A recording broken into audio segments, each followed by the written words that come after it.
Circuit of Spa-Francorchamps, and the 60-plus racing adventures. The grand finale, the season finale, is next right here on RaceSpotTV, streaming live on iRacing Live.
Good evening, sim racing fans, and welcome to Circuit de Spa-Francorchamps here in Francorchamps, Belgium, as RaceSpotTV brings you round number 12, the finale of the 60-plus Racing Adventures League, right here on RaceSpotTV, streaming live on iRacing Live.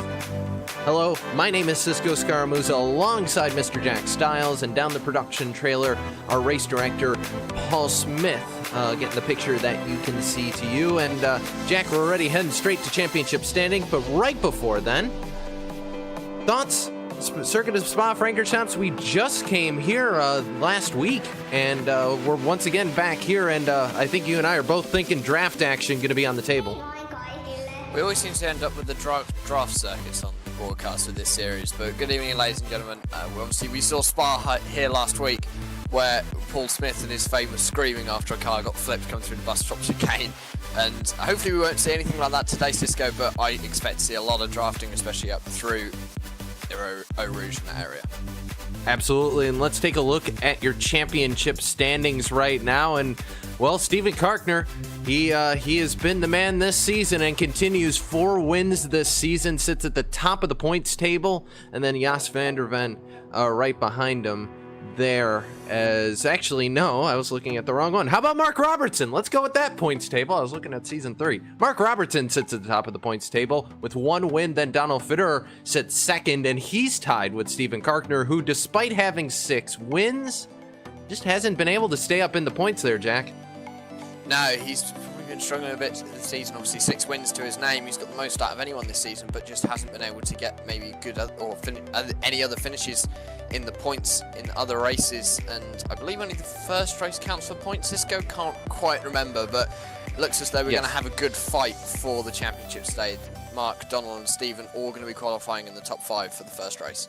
Yeah, absolutely. Team standings, SBMA currently leads. Karkner, Lawrence, Robertson, and Morgan. Those are your top group. They're doing a fantastic job. Then you got Cooper, Otto, Green, the Italian Turtles, and Fox. That's your team standings right here. And getting set to take to the track here. Got about half a minute left in terms of qualifying order. We'll talk you through last race's results. Mark Robertson got it done in race number 1 over Baldwin and Doomer there. Your top 3, and that was at New Hampshire, the road course there, which is, I will say from experience, is a very odd road course. It's kind of penciled in around the oval at New Hampshire, but this, a purpose-built FIA famous road course, Jack. Very different and sort of similar to the Watkins Glen circuit that we were at last time out in the broadcast. It's very similar because we see obviously the drafting down the Camel Straight and also up through sort of Blanchimont. And it's going to be interesting to see how that works for these cars, because they're going to have to warrant a lot, or no downforce, more or less, to be able to run quick down those straights. Well, as we get set to take to the grid here, we're going to run you through your RaceSpotTV starting grid. Steven Kargner on the pole, trying to make up every point he can. He's going for that championship. Does he have enough time with this race? He starts on pole, though. A great start for the 75. And Donald Fitterer is going to start to his outside in the 111. And you got John Morgan and John Unsby round out your top 4. 5th place is going to go to Mark Robson in the 43 machine, and alongside him is going to be Andrew Fiddler. John Kelly is going to be starting up 7th with Bill Lawrence in 8th. Rigo de Pasqua is going to be 9th, and rounding out your top 10 is league admin Joel Martin. 11th is going to be... Go ahead. Fred McIntosh is going to be 11th, and then Gerald Thorson alongside him in 12th. Kenneth Baldwin 13th, Paolo Bonacera in 14th, and Gianna Raspaldo rounding out your top 15. 16th going to go to Richard Coombe. We do apologize for the grid graphic. John G. Hill going to start 17th. PJ Sally going to start 18th. 19th going to go to Jay Friels. And rounding out your top 20 going to be Mark Leisen in the 610. Then you got Michael Gorelski in that 21st position. Man, I cannot talk today. Charles Gilly in 22nd. Jose Carlos Campodonico going to start 23rd. 24th going to go to David Riley. And then beyond those guys, the guys who have taken the provisional and towards the back of your field, actually. 25, Jeff Cantor, then Richard Velderhav. 26, 27, Joe Wren, then Ronald McManus and Larry Thompson round out 28 and 29. And a famous circuit. We won't have time to do a complete parade lap to show you all the corners here, but we're just heading into Blanchimont right now, where we've gridded up here, Jack. Yeah, Blanchimont is quite an important corner. It's after a very long straight head down to the bus stop chicane. Usually it's something that these guys will be able to navigate quite well in the single-seaters. When we come here on Sunday for the Sports Car Open Series, you're going to be seeing people lifting off, especially in the GT3 cars, because they're going to have to get through that corner. Trust me, you cannot go flat, not even in a GTE car through Blanchimont, but in a Pro Mazda, I'm pretty sure you'll be fine. Pretty sure is the key word there, Jack, because these guys... With the big hole that this car punches in the air, it is possible that it will open up the racing for these guys, and we may even see someone trying 2 or even 3 wide going through Blanchimont. If that happens, I'll tell you, we're all gonna be holding our breath. I get the feeling if that happens to be the case. But Kargner now heads through the chicanes of 19 and 20, and the final round of the 60-plus racing adventures is green. Right here on RaceSpotTV, green flag is away, and Steven Kargner is gone.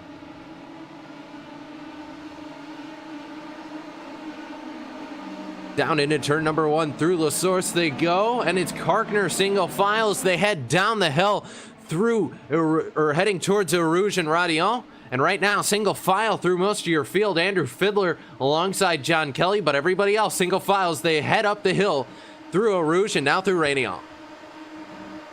Yeah, nice clean start from everyone there. We've had one non-starter though. Our fourth person who was meant to start 4th on the grid, Cisco, hasn't started. John Unsby, he's currently in the pits, although he's showing as running on my timing screen. So he's obviously started from the pits, and maybe having a bit of an issue trying to get down onto the grid. But everyone just getting nice and cleanly, as we see the leaders now up to like common melody for the first time.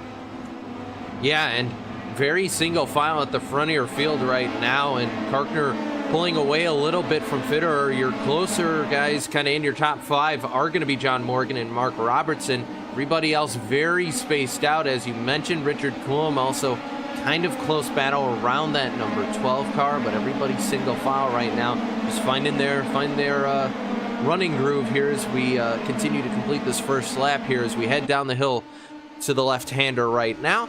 And the long sweeping left-hander, double apex corner as we head up then to a sharp right-left. Yeah, it's coming up towards Fania,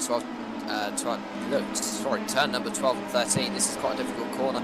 You just come through Poo on at quite a high speed there, so it's going from 5th gear in these cars, and you've got to slow it right down. Quite a difficult section as well to make sure you get on the power just at the right time, and then get ready for Paul Frere and the run up towards Blanchimont, turn number 17. So we're now seeing the back end of the field. So I'm looking at P number 8, Remigo de Pasqua. He's having a little bit of a scrap with Bill Lawrence ahead of him, the number 17 car. But everyone else at the moment just seems to be nice and settled as they come towards Blanchimont for the first time. Yeah, very single file right now. We'll wait to see how the draft's going to come into play. I will say, though, Donald Fitterer has continued to close in on your leader, Steven Karkner, and you see here at the chicane, I mean, it's an accordion effect, so these guys going to be a lot closer, but Fitterer is definitely there and in the mirrors there of Steven Karkner, so we'll have to see where he's going to be able to make that undercut work, but Fitterer right now just all over the rear wing as they head back through one right now, the source, and now as they head once again towards Eau Rouge. Down the hill is car off here on the racetrack, and looking for 21 is going to be the number on that car. It's going to be Gorelski, Michael Gorelski, who's fallen down your field, and we'll get the replay pulled up for you right here.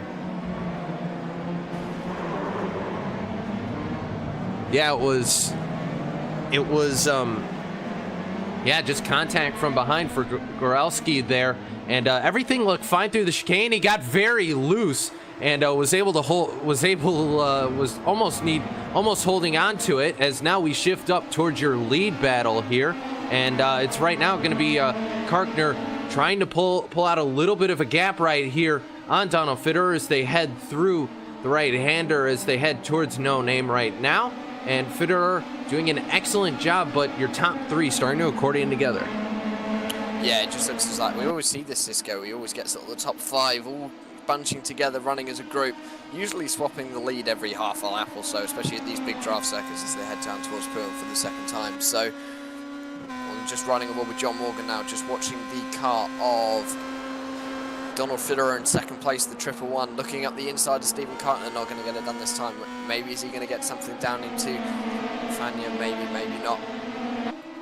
As he just also looking ahead. So everyone at the moment seems a little bit calm, but don't expect that coming up into Blanchimont. Yeah, Stavolo now and Paul Freire now as they head up towards Blanchimont once again, and very accordion effect here, but your top five have kind of gotten in the same draft bubble here. Andrew Fiedler just slightly off that group, but apart from that, your top five kind of all sticking together right now.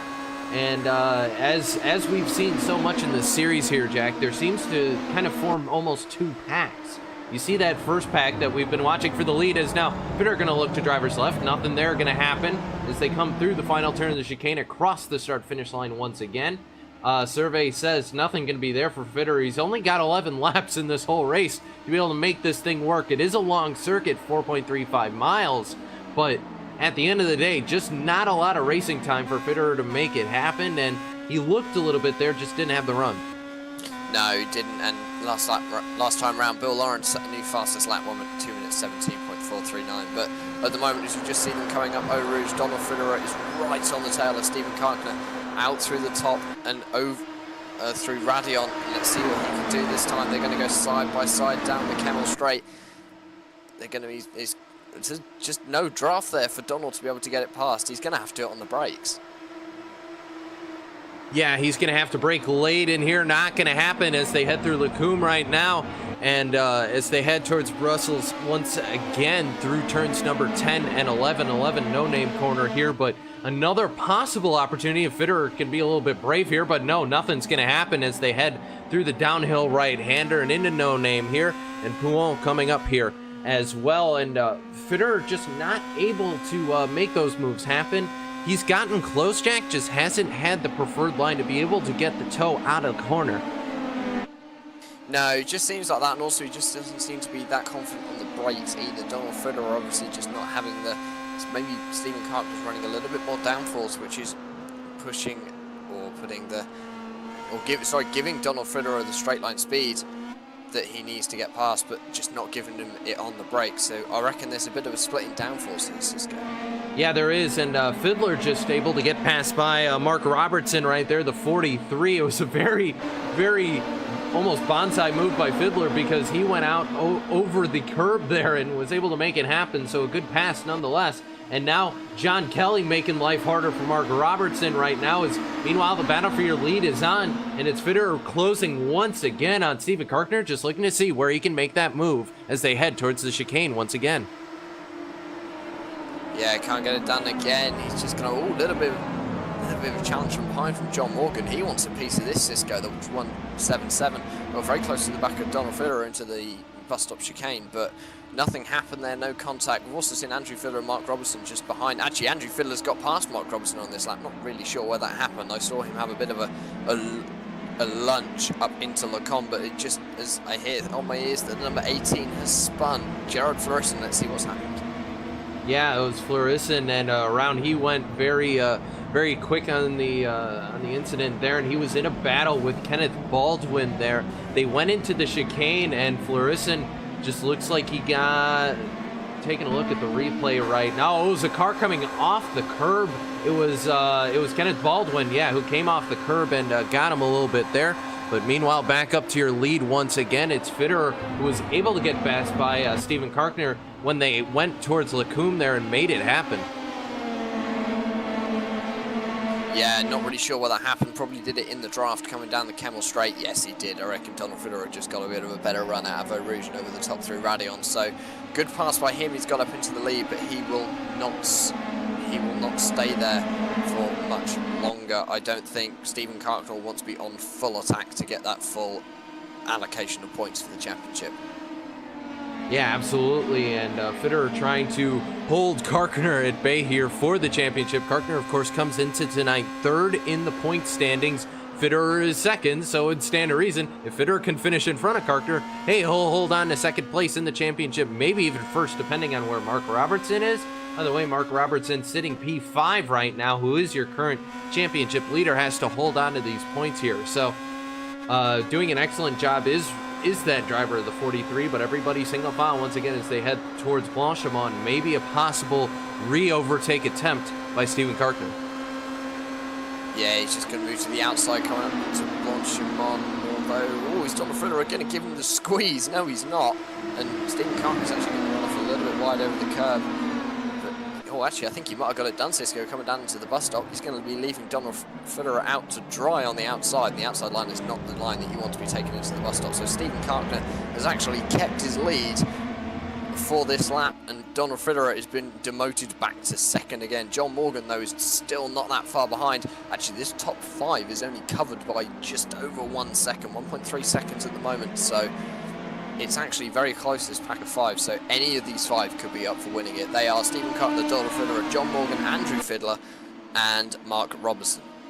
Yeah, now Bill Lawrence making the pass on John Kelly, the 66 and 17 going in as they head through Eau Rouge once again and through Radion. And it's going to be Bill Lawrence who comes out of that corner with the run, and now they're going to go 2 by 2, or they're going to go side by side, even 3 wide. Hello, Andrew Fiddler through the middle. He goes looking for the lead. He got 2 positions. Can he make it a third? No, he's going to lose that second one to Karkner, who sends it in on the driver's left and makes it happen through Lecombe there. So they once again hit the right-hander. Yeah, John Morgan as well has been demoted down for fourth and all of that. So Andrew Fiddler has managed to gain a position on John Morgan. He's now into third. Donald Fitterer as well has managed to get back into the lead. So, but don't expect Stephen Karkner to sit in his tracks and just wait. He will be on the charge. He will be attacking. We saw that last lap. I expect to see him again from him this lap. So Donald Fitterer currently leading, but it's only by 4/10, and I'm pretty sure it won't be for long. No, it will not be for long. Karkner's been so fast and has had the opportunity to make the pass happen, but Fiddler just with the bonsai move going down the straight was just out of nowhere, had a huge run. I don't think it's the way he wanted it to happen. Meanwhile, it looks like a little bit of lap traffic these guys will catch. It's Larry Thomas in the 818, so maybe a possible slipstream attempt, depending on where they catch that car, Jack, that could go in favor of Stephen Karkner, or he may just be able to get out of the way. We'll just have to see what happens when they encounter that car. Yeah, lap traffic can sometimes be a bit of a pain in these kind of races, especially when the race is only sort of 11 laps long. We're almost at the halfway point, Cisco, and we have seen a lot of action so far. The car ahead is the 818 of Larry Thomas. He is a lap down. He's already been into the pits. One of 2 people who was pitted. Michael Gorlaski is the other one. That was probably because of damage due to contact, but he's going to actually get out of the way on the main straight down into La Source, which is a very sensible move there by Larry. Yeah, Larry getting way out of the way, going to allow these top 5 to go by. Even 6 and 7 right there is a little bit of a battle behind these guys. John Kelly looking for more on Bill Lawrence. Nothing's at the door for the moment, so he'll have to wait until the Camel Straight to make something happen, as we're going to hop on board the 111 of Fitterer here and look back from his car. And what this will allow us to do is we'll be able to look behind and see the giant run that these guys are able to get with the slipstream. You see Karkner already with the run as they head onto the Camel Straight as we look back across the wide shot. And yep, look at that run he's got it done already. Didn't even have to wait until the end of the straight. Steven Karkner retakes the lead.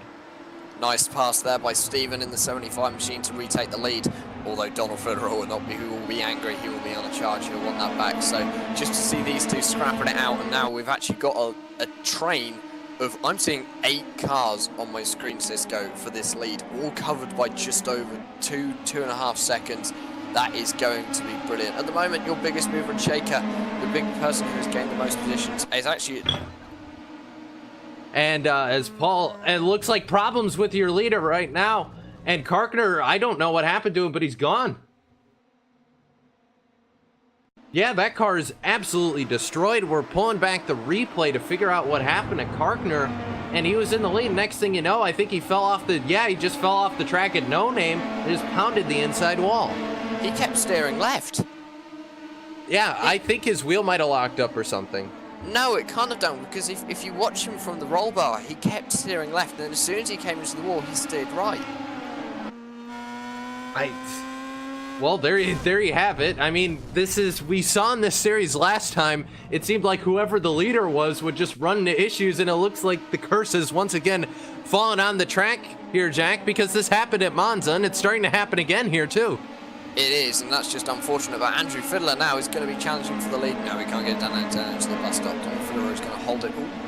Look like maybe contact coming down to the bus stop. Not going to happen, though. So Donald Fiddler are going to be holding the lead. But that is odd with Steven Karkner. I'd love to know what happened there, because he just kept turning left. He just didn't stop turning left through no name. That's peculiar. That's one of the most peculiar sim racing accidents I have ever seen.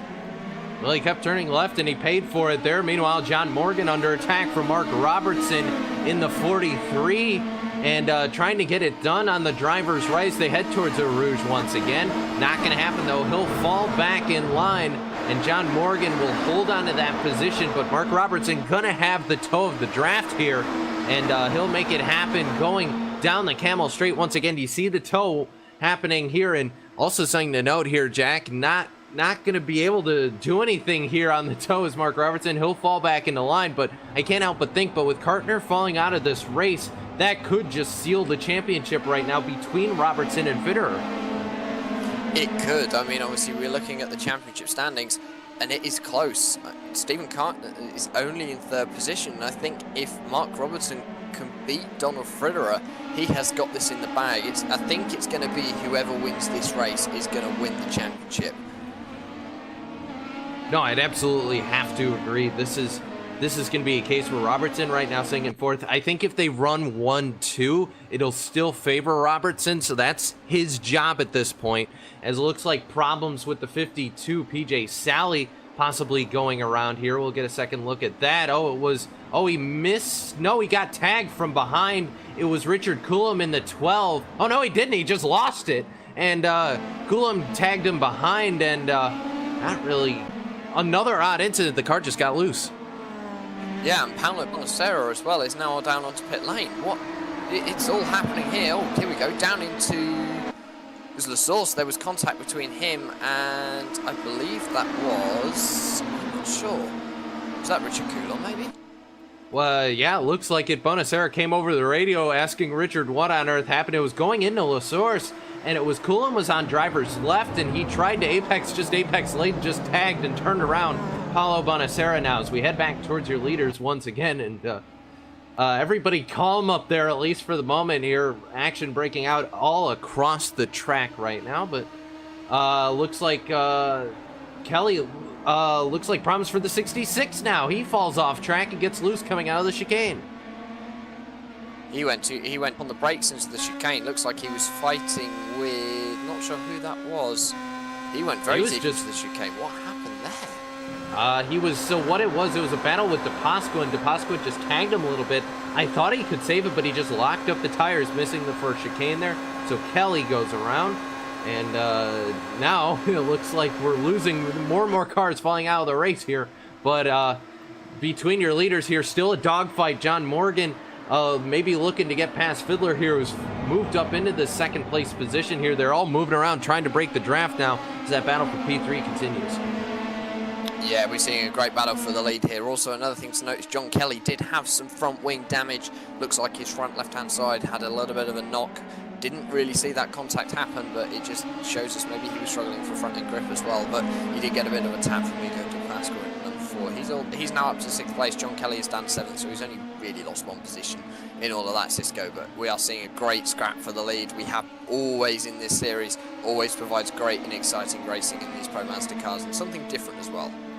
Yeah, it does, and the field spread out once again here, and your only big battle outside of the leaders right now going on for about 13th spot. It's the number 18 of Gerard Florissen going at it with Fred McIntosh. Those two have swapped positions this lap, but apart from that, everybody else very single file here. I think those couple incidents really spread everybody else out here on the field, and a little bit of your battle back at the rear of your field. Jay Friels, Mark Elizen, Richard Vanderhav. Actually, no, the double O is going to go around, just did I say that. So Vanderhav goes around, and oh, right behind him, the 15 goes around, and that looks like to be the driver of Jeff Cantor. So no name corner, and there's the 818. That's 3 cars now.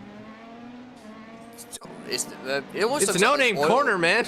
There's oil down there or something, because there must be, and there was a big contact there between Jeff Cantor in the 15 and Larry Thomas in the 818. Those 2 cars are going to be scrap after this race. There's no straight panel, I don't think, left on the number 818 machine. So big accidents down at No Name Corner, all within about 3 seconds of each other. Yeah, and now John Morgan was trying to make the pass on Andrew Fiddler while we were watching all that. It didn't work going through La Source, and is now Mark Robertson is on the outside here as they head up through a Rouge once again. Not going to be able to make it happen. No, he will make it happen. Going to send it side by side. Got a little bit loose, but he's actually going to get freight trained because the draft coming in the favor of Bill Lawrence heading down the Camel Straight, and he's going to look to drivers right in the inside of the 177. John Morgan looks to defend. Meanwhile, battle for your lead. Fiddler going to make it happen. He sends it in. Very late break, but makes it work on Donald Fitterer, new leader Andrew Fiddler. And meanwhile, that battle behind looks like to go in favor of John Morgan. Yeah, Andrew Fiddler as well has managed to make up 2 positions in 1 lap. He crossed the line to start lap number 9, 3rd position. He's already in the lead, Cisco. He is on fire, and he wants those maximum points, and he has left the car of Donald Fitterer for dust. But those 2 are still going to be running line astern, but actually they've now got a 2.5 back to John Morgan in 3rd. This lead 2 have got away thanks to the shenanigans on the Camel Straight. Yeah, for sure, and Fiddler has made masterwork of that slipstream today, has made several moves already, and just on this lap alone come from 3rd to 1st and done an excellent job in doing so. So Fiddler continuing to lead the field right now with Fitterer in 2nd. Everybody else kind of spread out here. I think all those incidents, No Name Corner took a lot of cars there, and another car coming down. It's Larry Thomas, I think trying to get more damage repaired, and no, it was actually maybe possibly issues, might have missed pit road as well. So Larry Thomas not having a good day in the 818. Meanwhile, battle for the lead going on. It's Fitterer and Fiddler going at it as they head towards the chicane. Once again, they're side by side. Yeah, coming down into the bus stop chicane, they're still going to be side by side. The car of Andrew Fiddler is going to be left for dust, but he's going to get the inside line. Donald Fiddler has got it much better on the power. He's going to regain the lead. Andrew Fiddler is going to be down for second, but that has allowed John Morgan, Bill Lawrence and Mark Robinson all to catch up with this lead. Top 5 now covered by 1.5 seconds. These guys are all going to be in the drive going down the Camel Straight up Eau Rouge. We have 2 more laps remaining, Cisco. I don't know which way this is going to go. Yeah, 2 laps remaining here, and it's going to be John Morgan heading down. I think he's sitting in the best position here. He has a lot of slipstream he'll be able to use between Fiddler and Fitterer, and Fiddler going to make a little bit of work of that, as has a very good Raniol right there. And here he comes, closing down on your leader. This is the slipstream. This is what makes this so interesting. They're going to go 2 wide. Do we see 3? Is Morgan going to make it happen? No, but Bill Lawrence might. He got a huge run.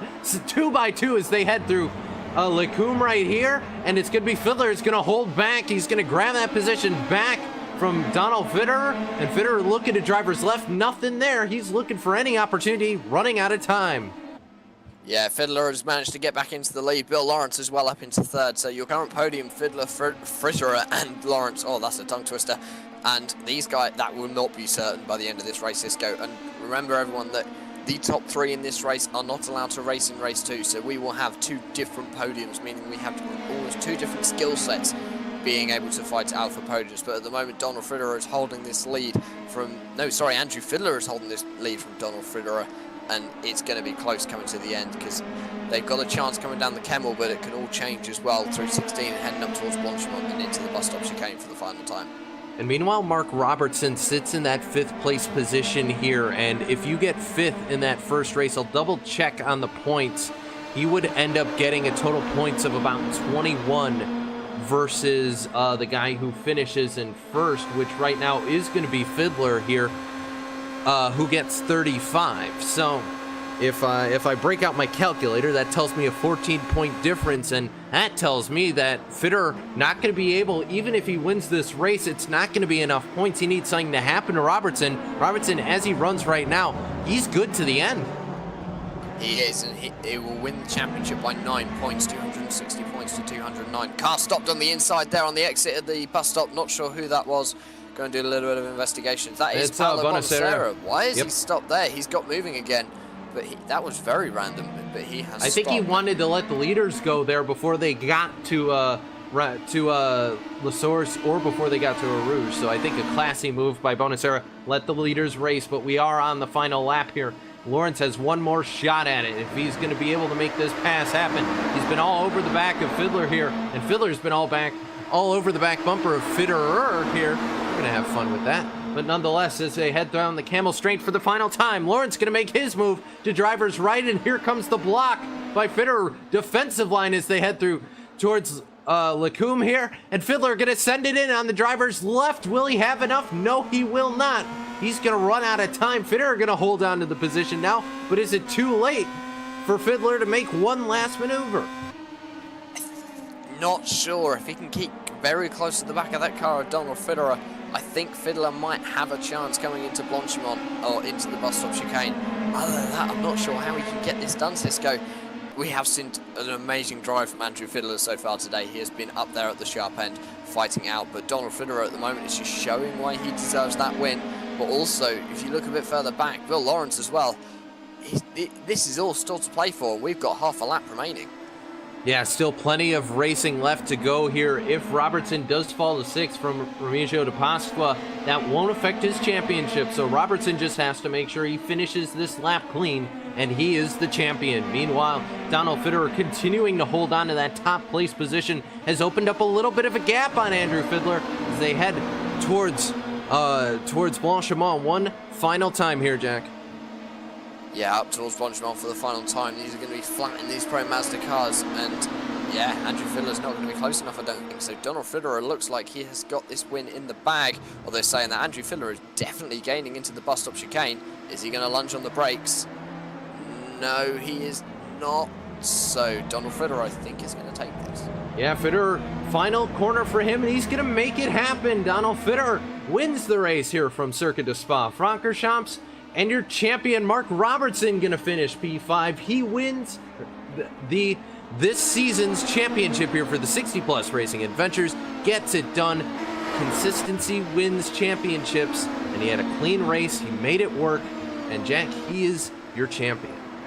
He is. We've just also seen a pass by John G. Hill over Richard Coulomb. John is up into 11th position, knocking Richard down to 12th. And I must actually say as well, John Unsby, he has been on a charge since the start of this race. He is up into 12th position after starting in the pits. So obviously all the incidents would have given him positions, but he has done extremely well to get back to 12th. Well, Donald Fitterer did what he had to do to try and win this race and win this championship. He won the race, just wasn't in his hands. It was all Mark Robertson there at the end for the championship. But as cars begin to finish up here, let's run you through your full race results here from Spa.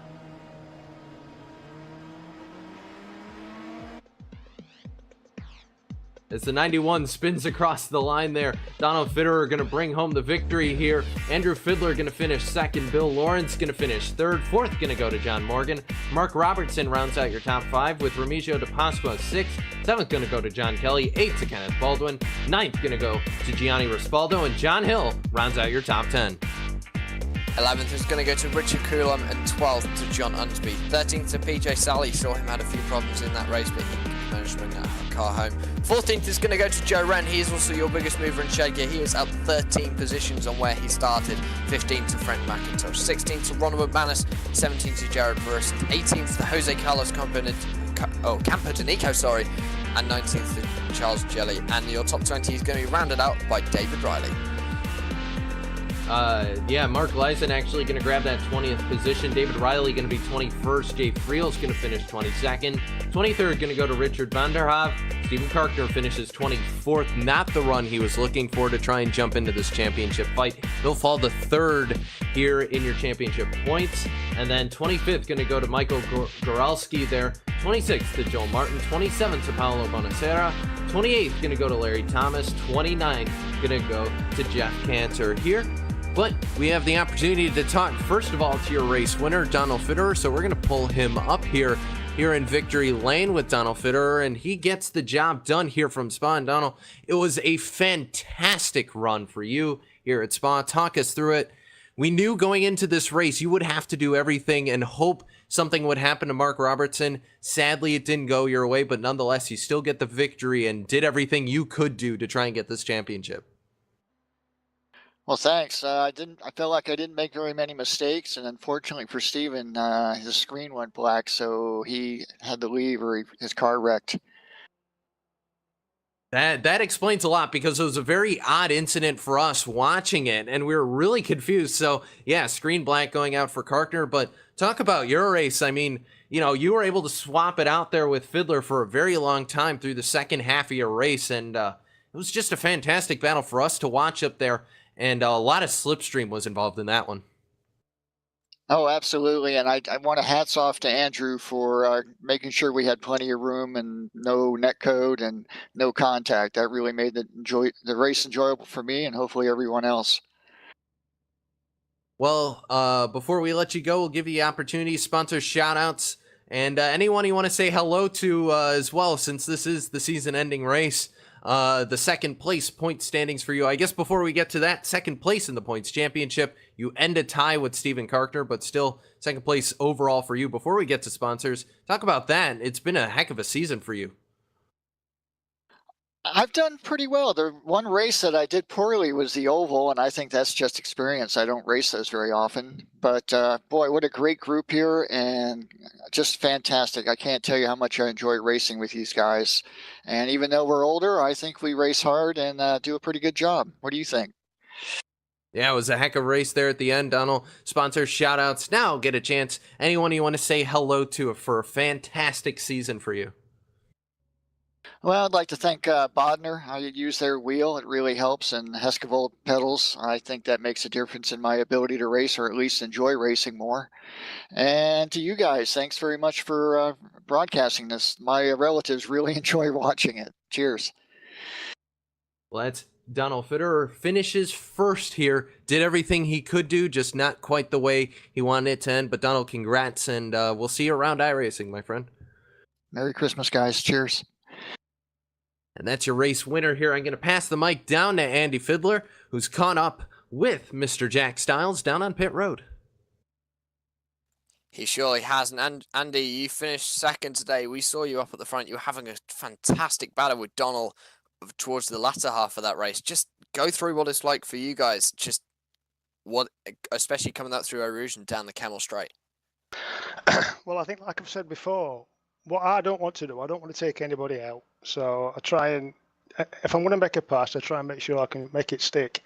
And it is quite hairy. I think we were 3 abreast one time coming down to that second chicane. It was, that was a bit hairy, but I managed to get through okay. Yeah, and you've obviously had a good run in the championship. We've seen you up at the front or the sharp end of the broadcast all season long. I'm presuming you're going to be back next season? Oh, yeah, I won't miss it for anything. Yeah, health permitting, of course, when you get to our age. Haha, very true. And and any sponsor shout outs who do you want to thank for today? Well, really, I just want to thank the guys, the admin guys who run this. I mean, there's quite a few of them. I'll not mention them all by name, but mainly Joel, Mark, the other Mark, Bill, who's doing some great reporting and write-ups, and everybody else I might have forgot. But it's a really good community, great racing, and it's really fun. Yeah. There you go, now, ladies and gentlemen, your second place finisher today, Andrew Fiddler. And I'll catch up with the guy who finished third in this race, Bill Lawrence. Before we get to your champion here of Mark Robertson, we'll talk to Mr. Bill Lawrence, who was also involved in that fight there for your that top step on the podium. And Bill, you finished P3 here, and it was a very hectic race out there at the front with the slipstream and everything. Talk us through it, man. Yeah, it was. We were in practice yesterday, and we all had a really good feel for the slipstream. The whole group of us were, big groups were fighting back and forth, so we knew what to expect out there. Yeah, absolutely, and a good run for you. You were sitting coming into tonight 10th in points. Definitely will help you out of kind of a stranglehold you were in. Only 2 points down to Joe Martin. Bruce Poole is also in that group. That's definitely going to help you in the championship to shoot you up a couple spots. That's got to feel good. Well, this is the last race of our season, and Mark's in the waiting room. I don't know if you want to interview him, but I believe he is the season champion. So, yeah, it will help me. It was a great race. I enjoyed it so much. Well, Bill, before we let you go, sponsor shout-outs. Who gets it done for you and the team? Really enjoyed racing with SBMA this year. That's Steve and Mark. Sorry, Steve dropped out of it. I think he had technical issues, but what a great group of guys. We're not going to be on the same team next season, so I'll miss them much. Well, that's Bill Lawrence. Top 3 finish for him. He's on the final step of the podium, but Bill, congrats, and we'll see you around iRacing. Thanks, guys. And as he mentioned, Mark Robertson waiting patiently, and we're going to talk to your champion, who unofficially is your champion before we get told by Joel, but according to our math, Mark, you were able to hold on, and you're able to hold off a very good run by Donald Fitterer, and you are this season's 60-plus Racing Adventures champion, my friend. Well, thank you, sir. It's been a long season. Missed the first race because of Hurricane Irma. And then tragically we lost a teammate, Andy Morgan. But it was just a season of consistency for me. Changed my last name to Martin, Mark Martin, Mr. Consistent in NASCAR. But, plus the fact that my 2 teammates missed several races, so that helped me. But just being consistent, I guess, is what got me here today. And I dedicate my championship to the late Andy Morgan. Yeah, absolutely, and of course we continue to send our thoughts and prayers to him, to his whole family there, us at RaceSpot. But Mark, I mean, it's definitely been a season of ups and downs. You mentioned, Hurricane Irma itself, but also Andy and everything else. But still, a very up point for you being able to walk away with the championship. Yeah. Well, I tried to run the smart race today. I didn't get in a battle with anybody. If they were pressuring me, I kind of let them go. I kind of knew where I needed to be. And fortunately, my guys, the rest of the guys in front of me ran a super good race. No calamity to worry about driving through. I mean, it was a super good race. And I hope we put on a good show for RaceSpot. This is a blast. So looking forward to the next season. Well, Mark, before we let you go, sponsors, shout-outs, anybody you want to say hello to here that made it happen for this championship season of yours?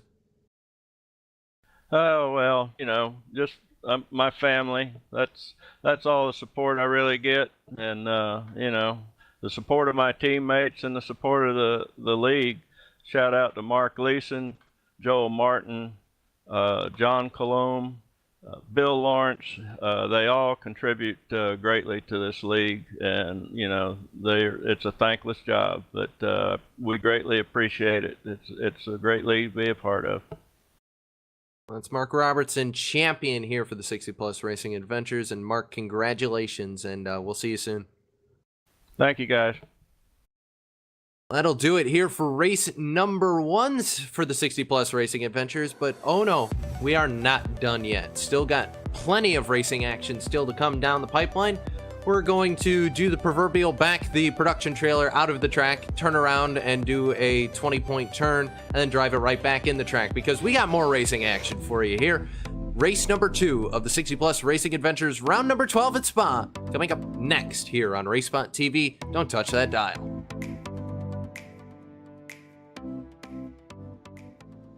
I got for Christmas this book written by Joe Soward called The World Atlas of Motor Racing.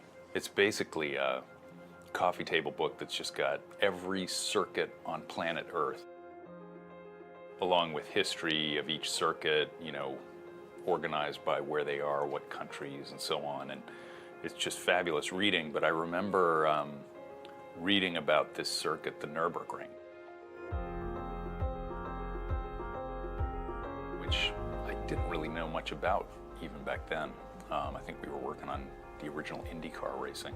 I mean, I knew a little bit about the Nürburgring because, of course, Niki Lauda had crashed there, Jackie Stewart was legendary there, but this book made it sound like just an incredible place. For anybody who's in motor racing, it's like the ultimate challenge.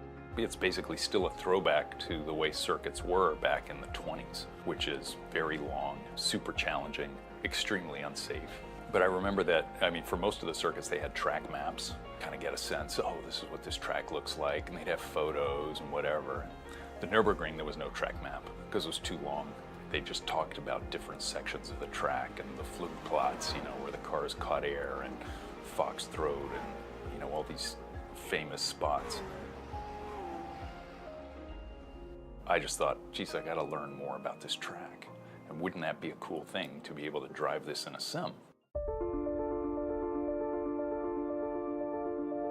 Of course, back then it was, we were still working on the original, you know, essentially the Indy 500 code base. And the cars weren't 3D. I mean, the physics for the cars was mainly a 2D model.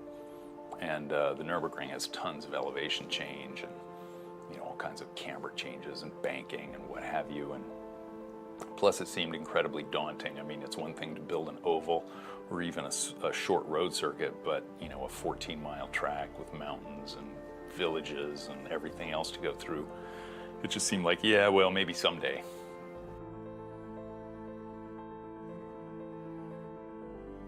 But it was kind of the inspiration for Grand Prix Legends.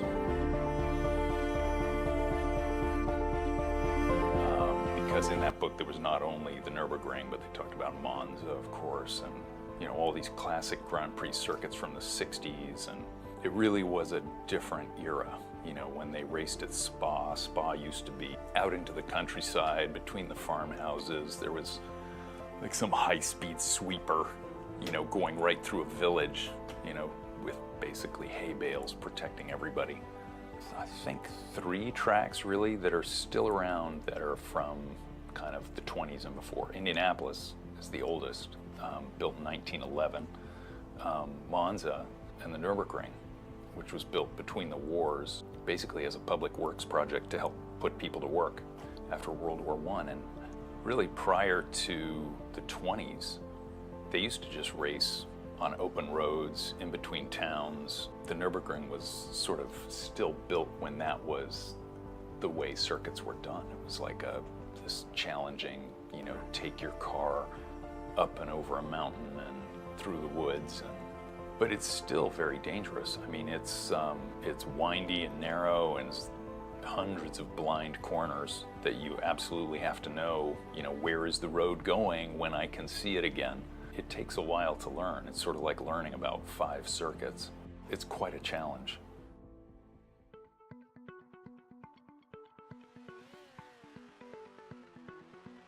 I can remember at the time trying to figure out how do we even get a good map. We eventually got our hands on some survey data that the track had and were willing to share with us. So There were some drawings of certain sections of the track, not the whole thing because they didn't have it all.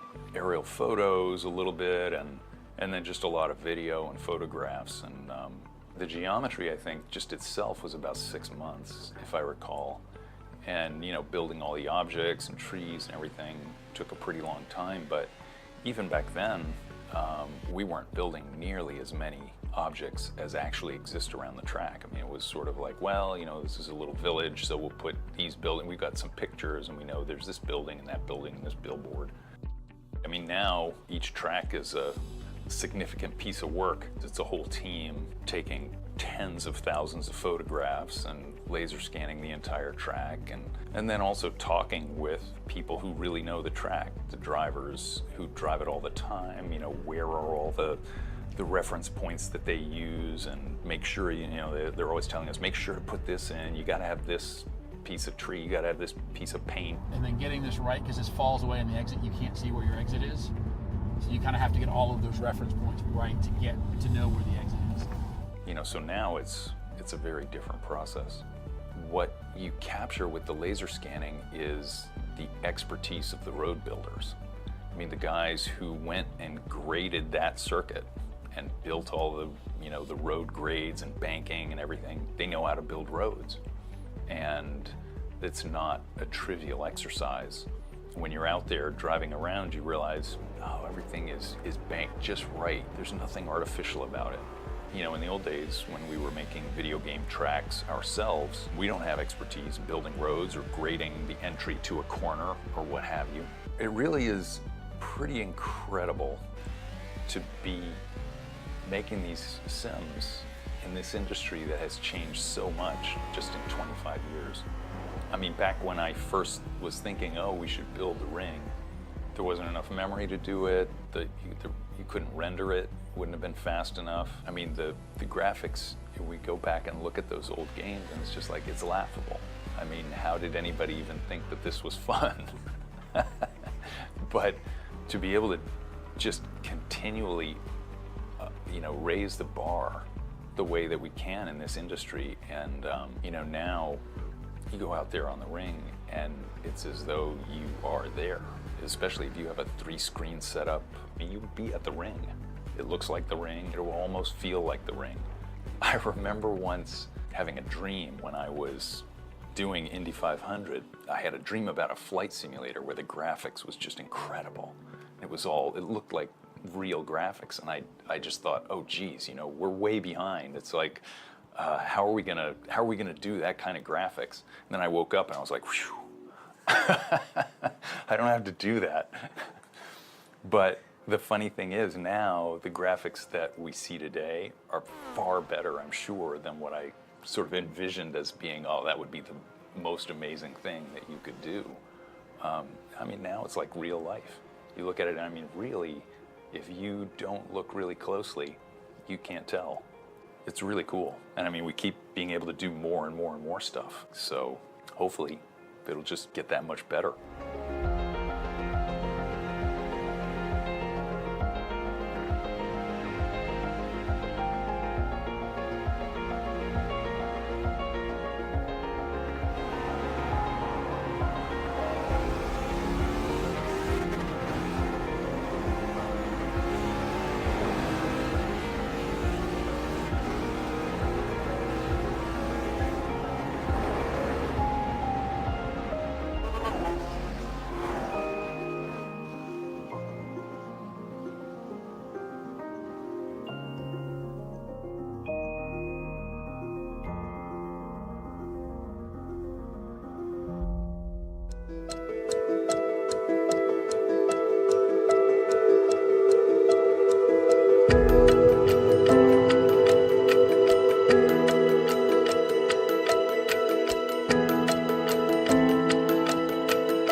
With the champion crowned, well, we still have one race to go left here. So you know what? Let's have a little bit of fun. Welcome back to Circuit de Spa-Francorchamps here in race number 2 of the 12th round of the 60 Plus Racing Adventures League right here on RaceSpotTV, streaming live on iRacing Live. Myself, Cisco Scarmuzza, new change of pants. I'm sure you guys heard it through Jack's headset when the leader Steven Karkner went into the wall. Our race director Paul Smith screaming through our ears.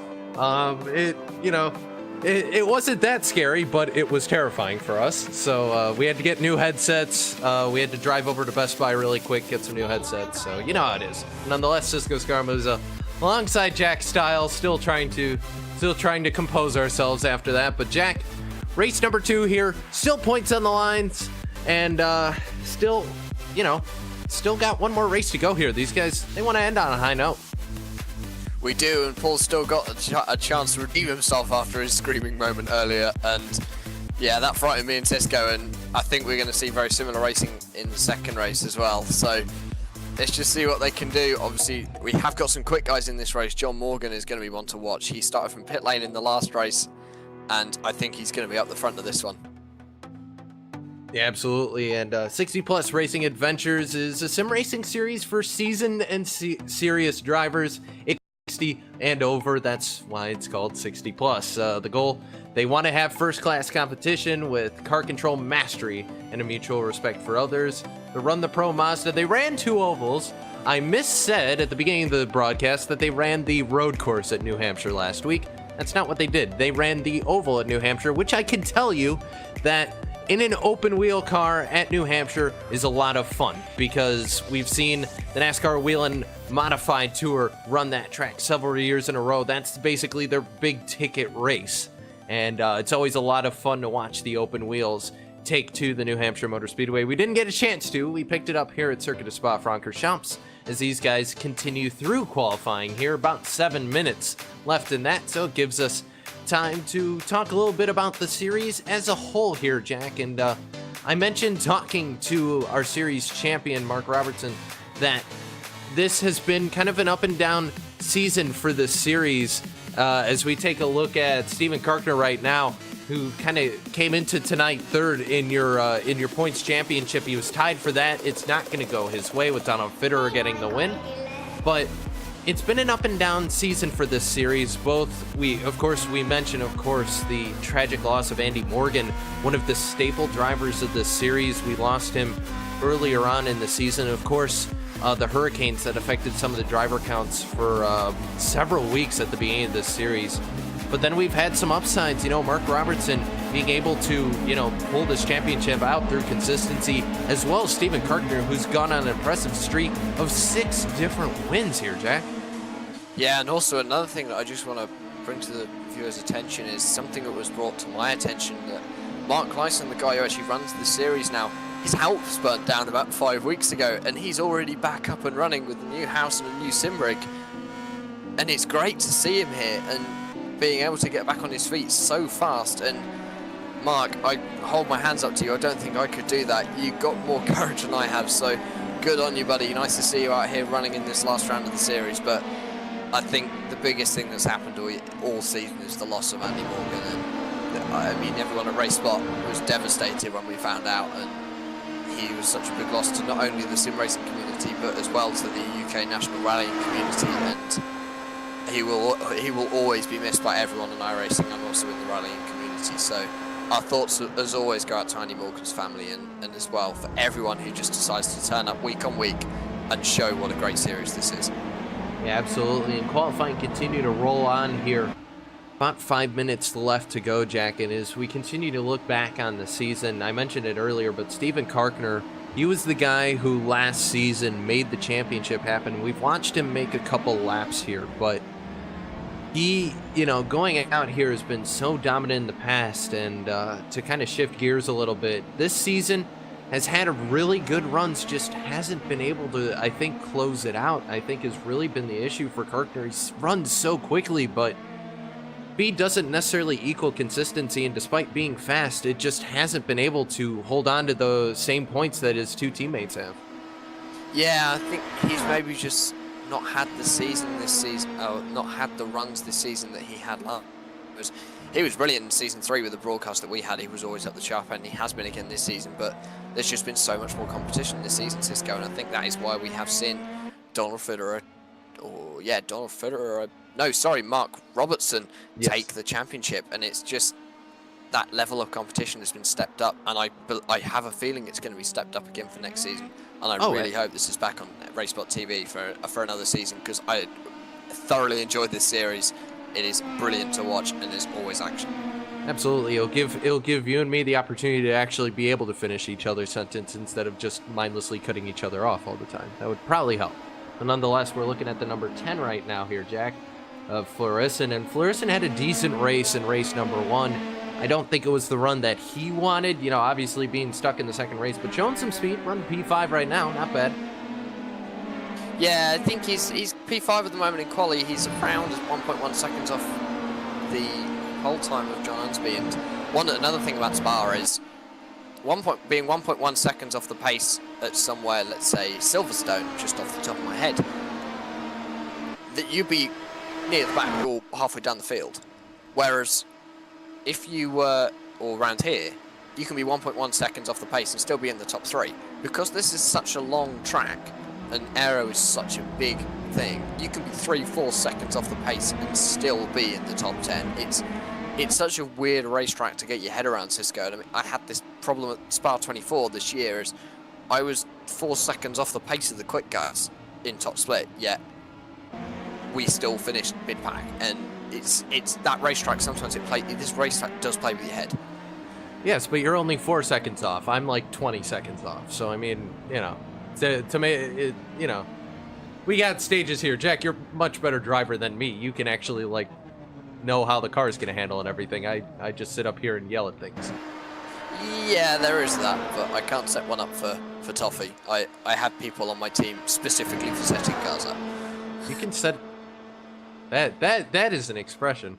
Setting it up for toffee, huh? Have you never heard that before? No! Oh, wait, you're American. You aren't down with British lingo, are you? We'll pull Paul. Paul is the deciding vote. Is that an actual... Oh, okay. No, it's me. All right, fine. All right, I see how it is. Fine.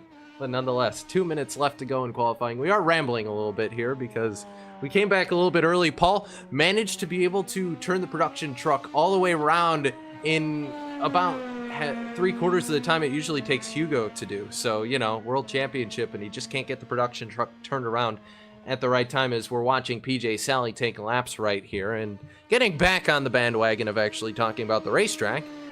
It's a circuit that has very, very famous names here, you know, names like Blanchimont, names like the Camel Straight, Lacombe, of course, Eau Rouge and Rayon and La Source, and a long track, a storied track, Jack, and a favorite track of so many people.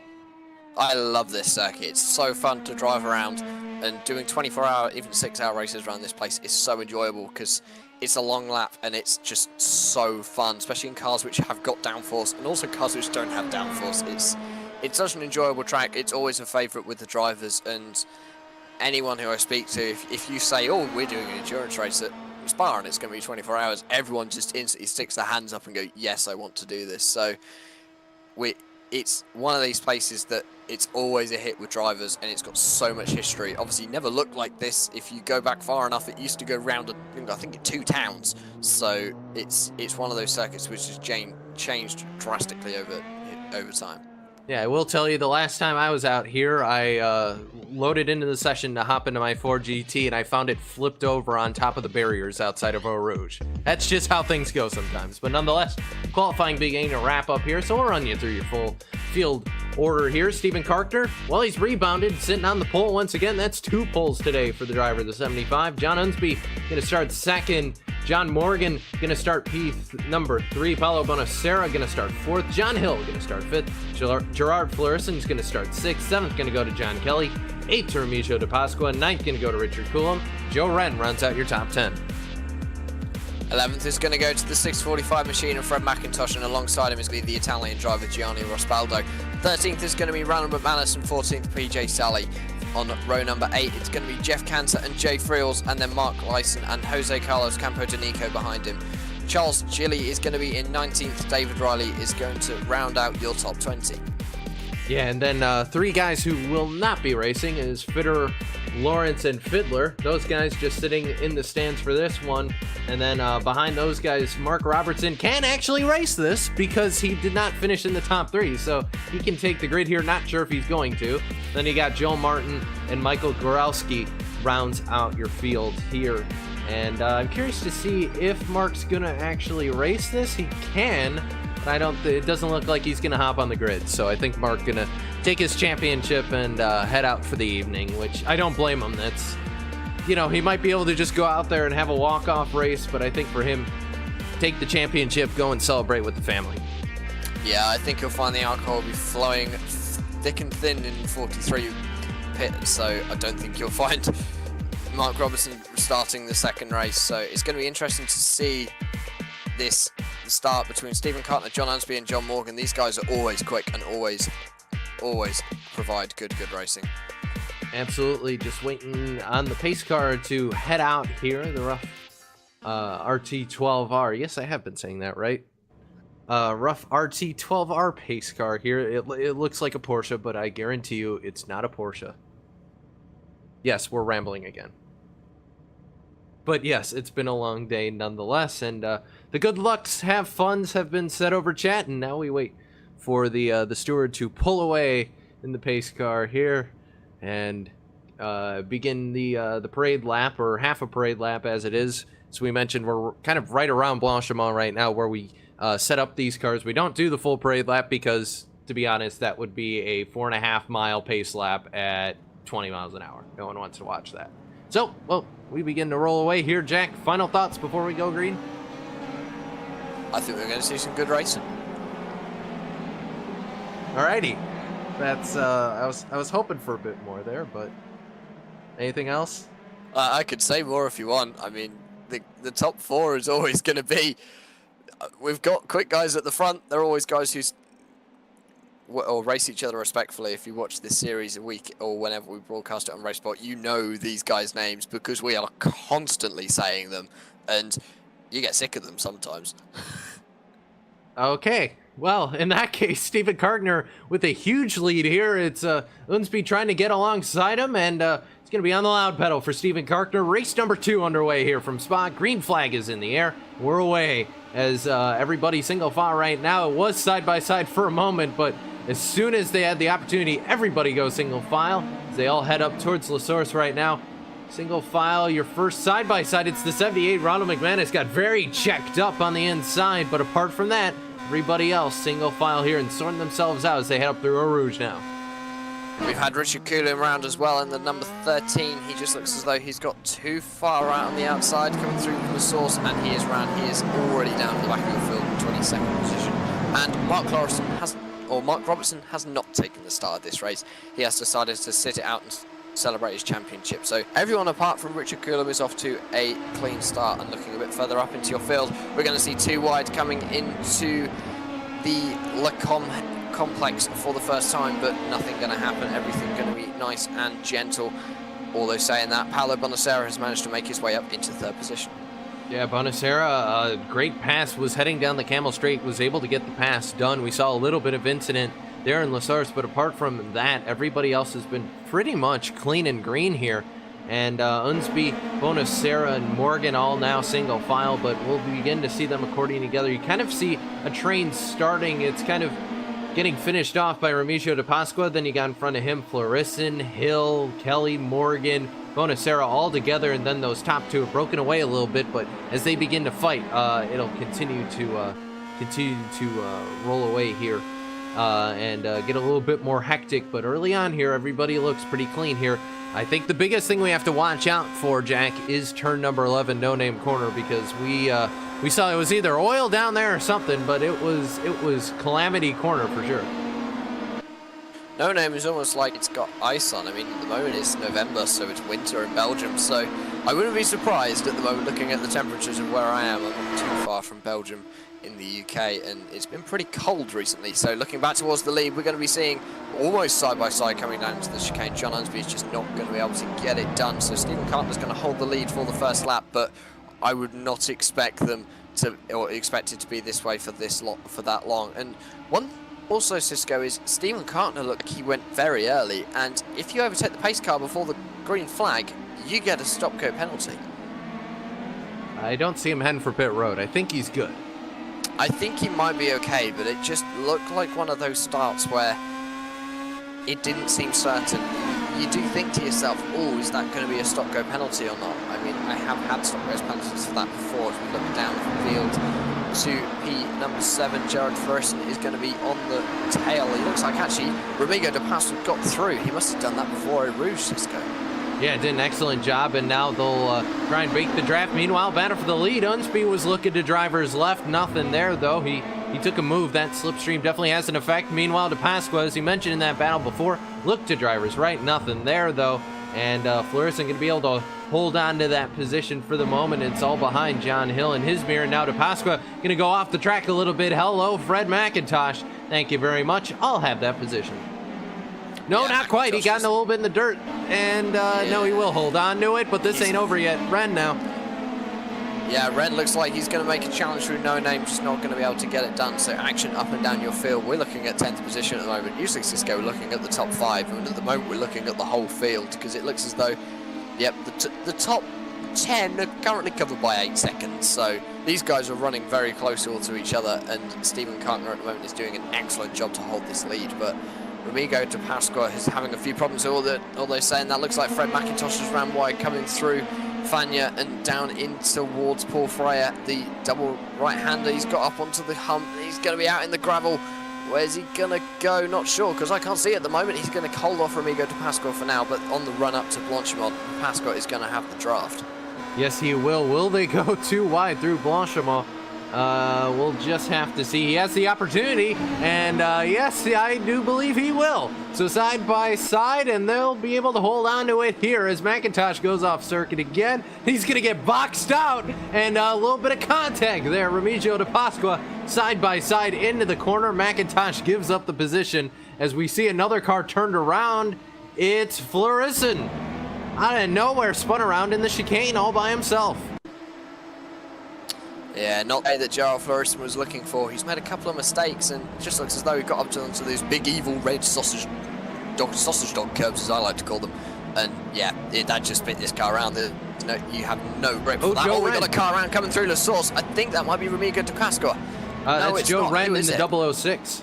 Looks like contact from behind, possibly coming after the fact, and yeah, he got loose.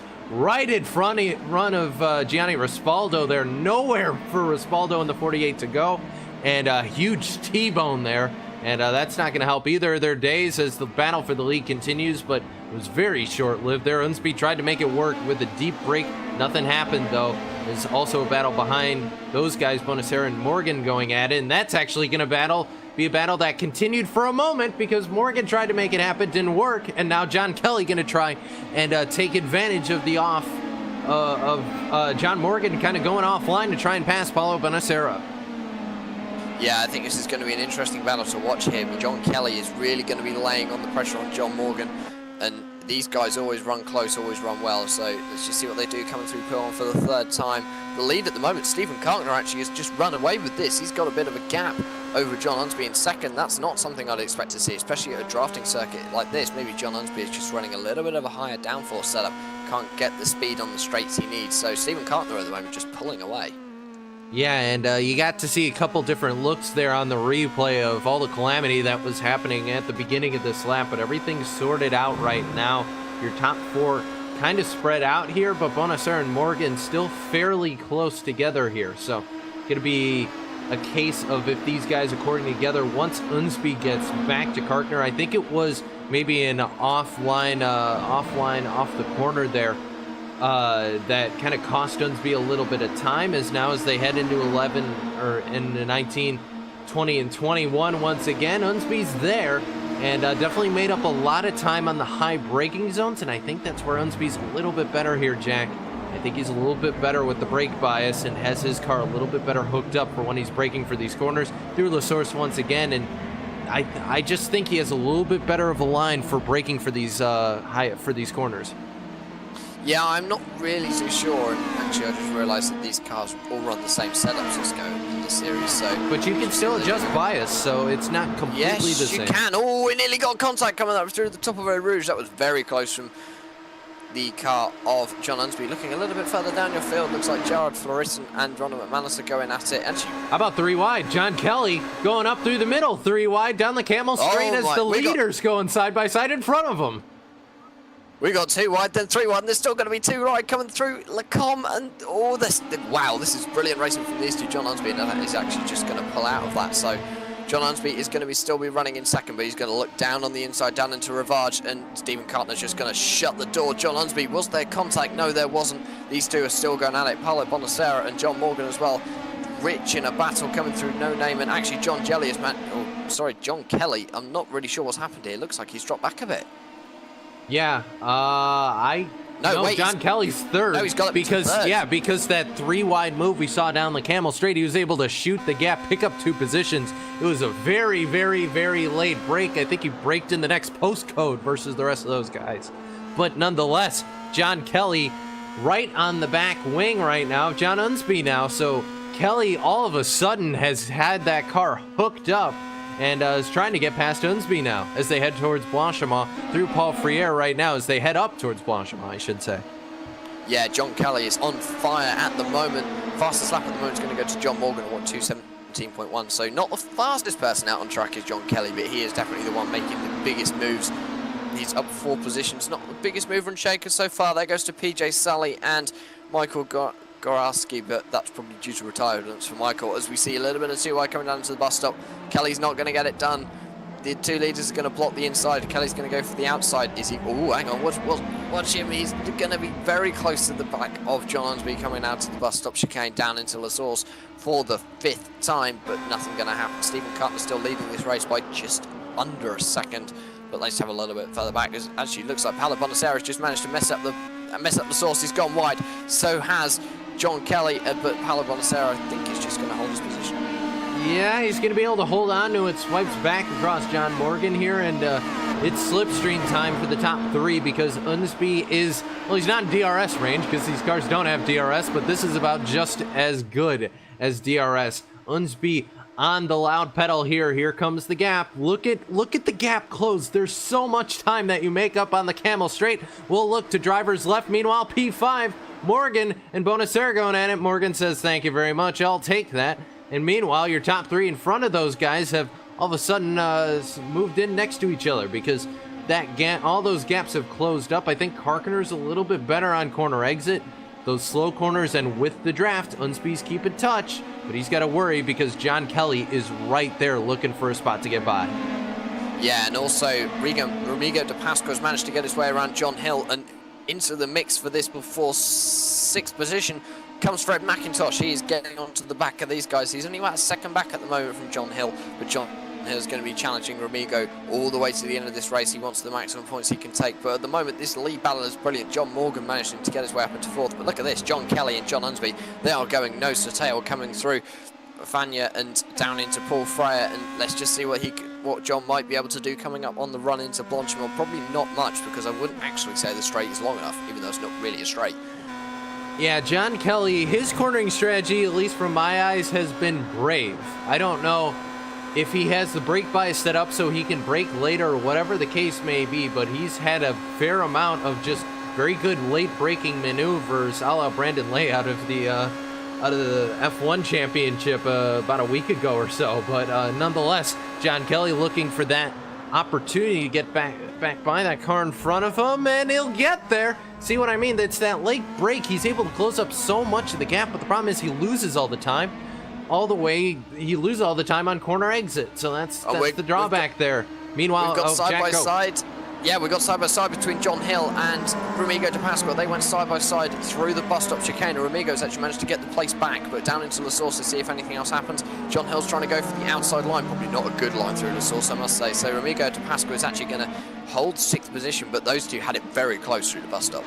Top 8 right now. Karkner, Unsby, Kelly, Morgan, Bonacera, de Pasqua, Hill, McIntosh, Round out your top 8 is hello 3 wide. They had enough room to make it happen, and now John Kelly on the outside. Unsby going to close it through on the middle, and now the low side. Karkner will not be denied. Yes, he will. He'll have to back out of it. Side by side they go, and they all make it somehow, and somehow don't crash, but John Unsby returns to the lead now. Stephen Karkner back to second, Kelly third. Morgan, meanwhile, had a front row seat for that. Meanwhile, John Hill able to get back by Remigio de Pasqua on the straight as well. But Karkner and Kelly going at it continued. Yeah, this is just going to be a battle that we're going to see all the way to the end of this race. And these guys definitely do show why this series is so good. And John Unsby, that 3 wide over the top of Eau Rouge through Radion was just excellent, because there was room for just about 3 cars, and they made that room so well. And then the block as well, I thought that was brilliant. These guys know how to race. Yeah, they absolutely do. Kelly off to driver's right, a little bit of the access road there, but nonetheless able to hold on to it. Lost a little bit of time to Karkner, and is now starting to fall into the clutches of John Morgan, and you start switching that mode, Jack, where you have to go from offense to defense, and I think that's what Kelly's going to have to do, because Morgan is there with inside of draft. Meanwhile, Stephen Karkner says, I won't wait till Camel, I'll do it on Blanchimont. Why not? To the outside. Yeah, we've got a bit of side-by-side as well, just behind them, John Kelly, and we're going to be 2 by 2 down into the bus stop, but it looks like John Unsby might be... No, it's not. There's going to be a lunge from the 75, and he's going to go around. There's going to be contact between him and that was the 66 of John Kelly. So Stephen Karkner, John Kelly make contact. That is going to give John Unsby the lead, and John Morgan promoted up into second. That was just unfortunate. The 75's got a little bit of front wing damage now, and actually also maybe think some side pod damage. That was a bit close. And it all went perfectly for John Morgan. He made his way through there, no problem. But yeah, a little bit of damage on the 75, and that's definitely going to hurt him because it's front wing damage. So that is not at all going to help the aerodynamic consistencies of these Pro Mazdas. As now, yeah, look at the difference already. Kelly didn't have to wait until they got to the straight. He was there already. Down the Camel straight they go. Now he's got the tow from the car in front of him. John Morgan, easy pass coming for John Kelly. Yeah, and that's going to be a strong contender towards the end of the race at the 6.6. As we actually see the 91 in the wall. Jay Friels, what has happened here? It's coming through the source. Was there contact? I'm not sure. Yes, there was. Contact between him and the 78. That's going to be Ronald McManus. That was a big accident. Ronald McManus was up on 2 wheels at one point, and Jay Friels has just been stranded on the inside. There was a third car involved there. Might have been the 24 of Jeff Cantor. So Jay Friels, at the moment, he's back running, but has got heavy damage on that 91 machine. And I would expect to see damage on that 24 and the 78 as well. There is damage on all 3 of those cars. Yeah, they were battling for 10th through 13th, but we stayed with the leaders after that incident. We didn't get to see it, but battling continuing back there amongst Ronald McManus, who's still out on track, Cantor, as well as Respaldo. All those guys going at it towards the rear of your field. But single file here continues now for your top 5. So we'll look actually at Respaldo, who was just able to make the pass on Ronald McManus, who's going to try and get the undercut here on the 48. 78 to the inside. He'll make the pass happen as they head up towards the right-left. Yeah, nice move there from the 78 of Ronald McManus. These guys, I can't even keep up with the positions at the moment because they're changing so often, Cisco. And it's just how exciting this series is. And I think it's a brilliant series. Let's just see going back to the lead, I see what's going to happen. We're going to maybe see 2 by 2. Let's not have a repeat of what happened last time, boys. They're going to actually be nice and sensible through the bus stop this chicane this time. Although John Kelly did make a hell of a lot of time into the chicane there with the 66. Got very close to the back of the 177 of John Morgan. So coming round to start the 8th lap of this race. 4 more laps to go, Cisco. 4 more laps left of this championship. Yeah, absolutely. And 4 laps left on this season, and John Kelly looks to try and make every one of them count because he's right on the rear wing of John Morgan here as they head up. Here comes Eau Rouge. Don't blink, guys, because otherwise you might end up in the rear wing. And John Kelly got a little bit overly aggressive with the sausage curve, made it work though. And here we are into the Camel Straight slipstream time. Do they go 2? Will they go 3? They'll go 2. Kelly, does he look for middle? No, he won't. He's going to drop in behind Morgan and try and push him to the front, side by side into Lacombe. Yeah, nice part. Nice. Actually, there's no passes made in the end there. it's all going to stay the same way. Stephen Cutner as well is managing to keep on to the back of this field, just maybe showing how good of a driver he is, even with that pretty damaged front wing, obviously costing him straight line speeds. Oh, there's nearly contact between 78 and 66. Stephen Cutner went very deep on the brakes there coming into Rivage, but no contact happened, as you just see everyone now heading down to Pouhon for the 8th time. So let's just see what these guys do. Everyone just seeming to be nice and calm and collected at the moment, very clean, apart from obviously that spin through the bus stop. These leaders are giving us some great intense racing. Meanwhile, behind those guys, De Pasqua has been able to get past by John Hill. Those two have been kind of going at it all race long, but we've been so stuck at the lead. Contact goes around as Bonacera and Karkner. Massive contact there, and those two were battling for third, and it all went wrong heading into campus. And it looked like contact. Karkner just got in the corner a little too much speed than I think he was expecting. Kelly just got turned around.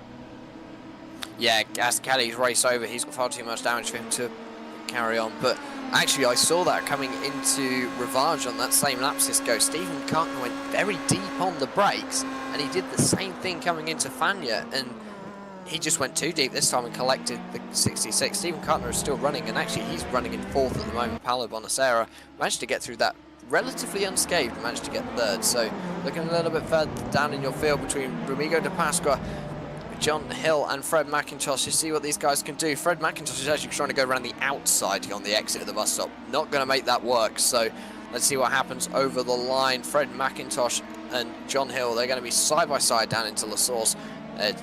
Not much going to happen, and John, it looks like he might just hold the position down into Eau Rouge. Don't sit right on the tail down there, Fred, because you're not going to get the downforce you need. So they're going to go side by side down into Eau Rouge. This is going to be far too close, and that's not a good idea. Yeah, but they made it work. There's plenty. These cars are a little bit smaller than your traditional F1 cars, so they can go side by side. They do go side by side, and they're still side by side. Fred McIntosh will not let go of John Hill in the Simpit Pro Mazda, and Hill doing a great job. They'll head into Lacombe here. Hello, dive bomb. McIntosh will not be denied. Sends it in. Will not happen, though. And John Hill will come out the outside, at least for the moment, the victor. Right now go to the spoils, and Hill able to hold on to the position. And introducing to this battle, Cisco, Gerard Fleurisson in the number 10. It's now a 3-way battle for 6th position. Oh my word, we're getting some good racing, and I haven't got enough pair of eyes to watch all these different battles. No, these guys, the problem is with these guys, this is such an aerodynamically sensitive track. You start to battle with that guy next to you, and next thing you know, you start to lose time to the guy behind you, and next thing you know, it's a battle for 3 cars, 4 cars. It can even get up to 5, as we saw earlier on, but back towards your leader. Hello, John Morgan. He's back for more. Yeah, they're going to be going side by side up towards Blanchimont for the 9th time. Let's see what these guys can do. This is probably not a great idea at the moment. 2 leaders. We've already seen contact from leaders beforehand. We might see it again. No, they're going to go cleanly through Blanchimont, getting a little bit close. And, oh, that's too close for comfort for me. Side by side down to the bus stop. Actually, no, John Morgan's just going to be sensible and not take the risk. So maybe he wants to try down into Eau Rouge. He's only got 2 laps left. He's running out of time, but you really don't need to push John. You've got the whole of the Kemmel straight. Don't throw it away trying to do it on a last-minute lunge into La Source. We'll just have to see, Jack, but from what we've seen with these cars, with Unsby a little bit of lock up there, these cars, they've basically been able to put them wherever there's room on the racetrack. This setup has worked very well for these guys as they head towards Eau Rouge. Yeah, it's almost like they're super glued to the circuit here, Cisco. It's very interesting to watch as John Morgan, he's got a great run through the top of Radion. John Unsby's going to take the blocking maneuver with the 177. He cannot stop him. They're going to go side by side, 2 wide once again. And is anything going to happen? Not sure. The 177 is in the lead, and he's actually managed to get past, but John Unsby is going to manage to do it on the brakes. He's going to get back into the lead, Cisco.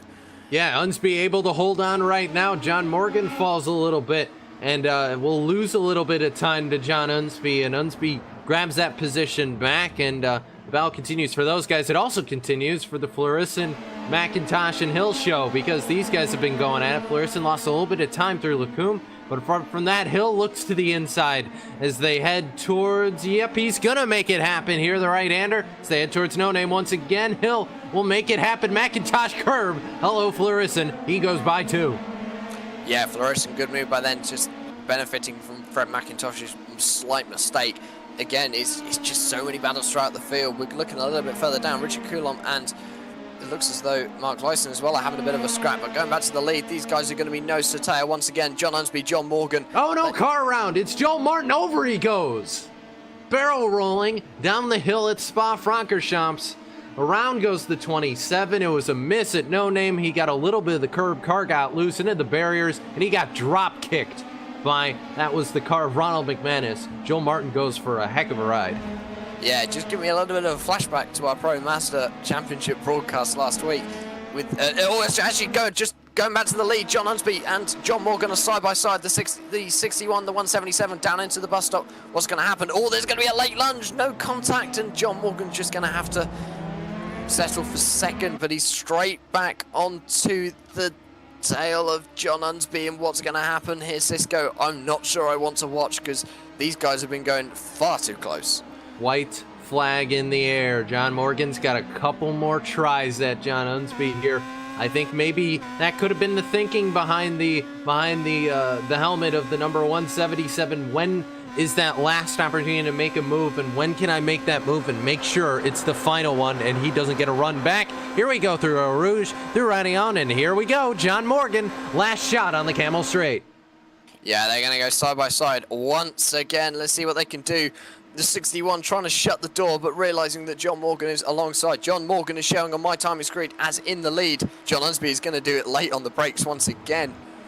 And let's see what they can do. He's actually going to keep the lead for now, Cisco, but I expect to see John Morgan putting up a big fight in this last half lap.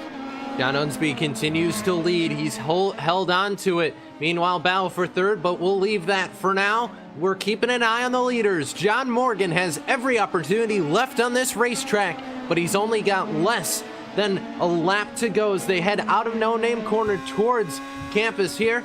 And this is John has an opportunity. He's got 2 long straightaways left to make the pass on Unsby. He has, and he's got a couple of big braking zones as well. Coming down into Fania, you can definitely get it down on the brakes if you just get the braking right. But no, he's not going to try. I think he's going to have it on the exit of Paul Frere on the run up to Blanchimont for the final time. And John Unsby at the moment just looking like he's going to be able to hold the lead. John Morgan, he's going to be challenging, but I'm not sure whether he can do it, Cisco. John Unsby has been very strong on the brakes. Morgan has one more opportunity, and this is going to be it. The run through Blanchimont, through Paul Frere, up to the chicane. That's his last shot at it. He's got to run. Does he send it to the outside or the inside? He goes to driver's right. Blocked by Unsby. That'll put Morgan in the grass. Is it all over for Morgan? They head through Blanchimont, heading up towards the chicane. Morgan does not have a run. Does he send it in late here to try and get the undercut? No, he does not. John Unsby gonna hold on through the chicane. One more corner to go. He'll hold on to it. John Unsby holds on and wins race number 2. What a finish there, Jack. Unsby had the defensive maneuver, put Morgan in the grass, and that's all Unsby needed to hold on for this win. As the battle for VTN continues as well. Yeah, and just looking a little bit further back in your field, we're going to be looking at a battle between Ronald McManus and Gianni Raspaldo. They both have quite strong damage, and Ronald McManus looks like he wants to be challenging for 10th position, and yeah, not much going to happen. I think Gianni Raspaldo is going to hold on to 10th position, that final spot in the top 10. But hang on, there's a car on the inside. I think that might be Jeff Cantor, which promotes Gianni Raspaldo into 9th position, Cisco. That is a shocker at the end of this race. Yeah, that was extremely odd to see. Not sure what happened to Cantor. I think he got loose out of the chicane, and it's going to cost him. Yep. So final corner mistake, and it's not over until it's over, and that was the case for Jeff Cantor. Got it turned back around, but it was too late. Raspaldo was able to get by there and will be able to grab the 9th place position at the last possible second. Yeah, exciting racing from these as always, and I think it just shows that, as you said, Cisco, it's not over until it's over, and I think that is such an important thing, especially around Spa. Well, as we begin to finish up here for race number 2, let's run you through your full race results here from the final race of this season of 60 Plus Racing Adventures. John Unsby gets the win. A fantastic battle between him and John Morgan. Stephen Karkner gonna finish third. Paulo Bonacera gonna finish fourth. Remigio de Pasqua will finish in fifth. Sixth gonna go to John Hill in another great battle of his own between himself, Fred McIntosh, who finishes seventh, and Gerard Fleurison, who finishes eighth. Then you got Gianni Rispaldo edges out Jeff Cantor, and those two will round out your top 10. 11th is going to go to the 78 machine, and Ron McManus so close to getting past Gianni Rispaldo, which is no could do. Jose Carlos Campo Danico is going to round off his season in 12th position, Mark Gleason in 13th. 14th is going to go to Richard Coulomb, and 15th to Michael Goroski.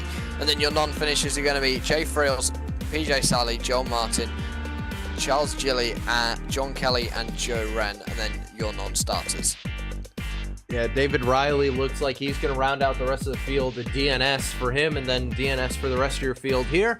But we're going to have the opportunity. We'll be able to talk to one driver, and it was the guy on the opposite side of that battle for the lead. It was John Morgan, who was in the battle for the win there with John Unsby. And John, it was close. You had an opportunity, but just really close racing there at the end. Talk us through that last lap. That was exciting. Yeah, it was. It was a lot of fun. I had a couple chances to sort of sneak up on John, but he maintained his composure and just held firm. So it made it tough to pass. But it was good racing, a lot of fun. We had a good group up front with Steve and Paolo and John Kelly, and it was good racing.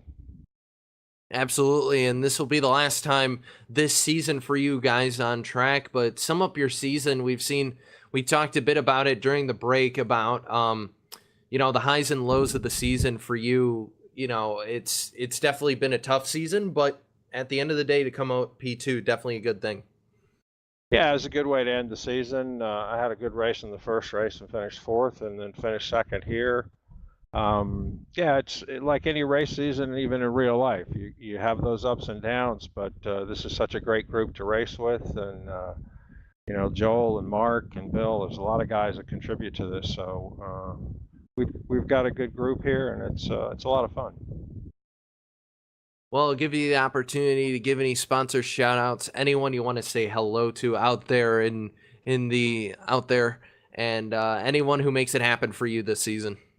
Really just the guys in the league, like I said, Joel, Mark, Richard, who does the weekly threads for our races, Bill, who's been writing reports on the races, so Mark Leeson, who does a lot of work. So it's just a shout out to the guys who put the time in to make this league what it is.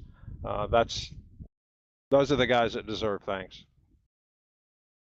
Well, that's John Morgan. He finishes second here, second step on the podium. John, congrats and congratulations on the season. Thank you very much. That's John Morgan, and we're now going to pull in Mr. Stephen Karkner, who finishes third on the third step of the podium, and he's caught up with Mr. Jack Stiles. He has, and I'm down in the paddock with Stephen Karkner. And Stephen, obviously, we saw the shenanigans up ahead with the leaders. Were you just sitting there waiting for something to happen, or did you really want to get involved with that? I really wanted to get involved. I just couldn't. I had a little bent wing, so I got in a little bit of trouble. Yeah, obviously we saw a little bit of clacked earlier on, and was that affecting your straight line speed and the way that you could use the draft coming down sort of the Kemmel Straight? Yeah, it definitely affected my speed and everything else. So I was just trying to catch up and utilize Paolo to help me get there.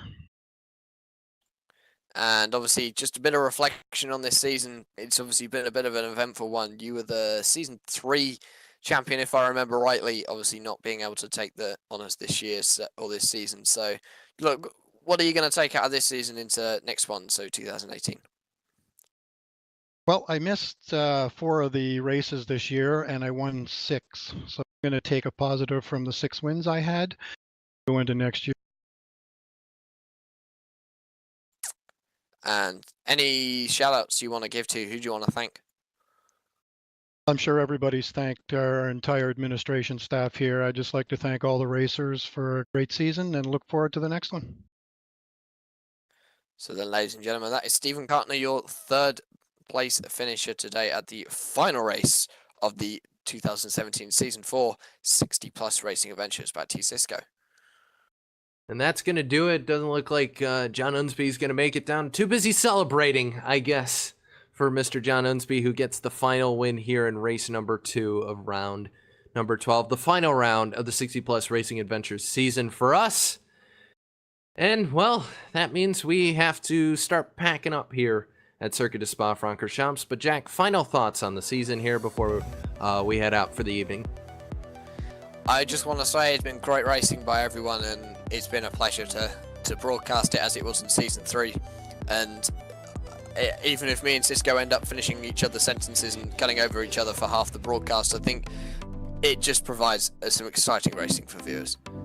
Absolutely, and it's not the end of the racing action here this evening. The Skip Barber Racing Series is going to be on later tonight, and you can catch myself and Alvin Nieves calling that later on tonight. And then after that, the Raven Graphics Contender Series coming up as well. But we do want to say thank you to everybody at RaceSpotTV who makes it happen, to Hugo Louis who helps us out, to Paul Smith today who was kind of in the backup mode as well, but Esteban Ballard for the cameras, as well as our graphics, which are brought to you by ATVO as well. Everybody at RaceSpotTV, Will Vincent, and everybody else. And I'm trying to find the script, but I can't. But you know what? We're just going to head out here because we still got some more racing to go. So make sure to catch us for that. But until then, for myself, Cisco Scarmuzza, alongside Jack Stiles, Paul Smith, we say good evening from Spa-Francorchamps, and we congratulate both John Unsby and Donald Fitterer, as well as season champion Mark Robertson. This has been the 60 Plus Racing Adventures on RaceSpotTV and iRacing Live.